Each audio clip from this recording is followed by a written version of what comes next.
Hey guys, it's Ed from TechSource and I'm here to show you the process of unlocking your Samsung Galaxy S7 so you can use it with any GSM carrier in the world. For this demonstration, I will be using my locked S7 and unlock it so I can use it on my T-Mobile network, but it's the exact same process for any carrier from any country. So first off, I need to get the unlock code to start the unlocking process. The place where I get all my unlock codes is theunlockingcompany.com because they have the cheapest prices online and I get my codes much faster than other websites. So head on over to theunlockingcompany.com and select your phone manufacturer and the phone model from the drop down list, and on the next page go ahead and select the country the phone was originally purchased from and the carrier of the phone.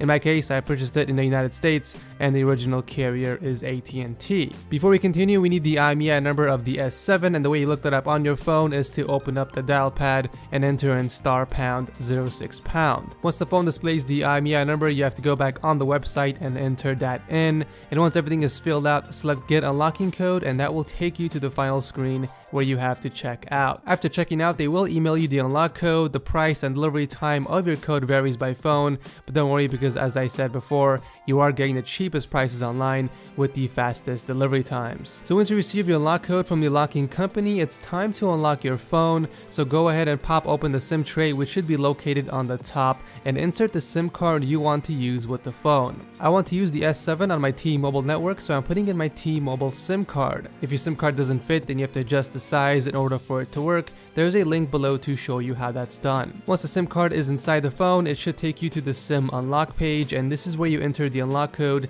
that you received from the unlocking company. After inputting in the code and hitting unlock, you will get a message stating that the unlock was successful, and the phone will take you straight to the home screen and your phone becomes permanently unlocked. Please note that some newer devices locked to US carriers are now remotely unlocked, so if it doesn't prompt for a code, don't worry because the unlocking company can still unlock it no problem. So that's how you unlock your Galaxy S7 for any GSM carrier in the world. If this video helped you guys out, feel free to leave a like and I'll see you in the next video.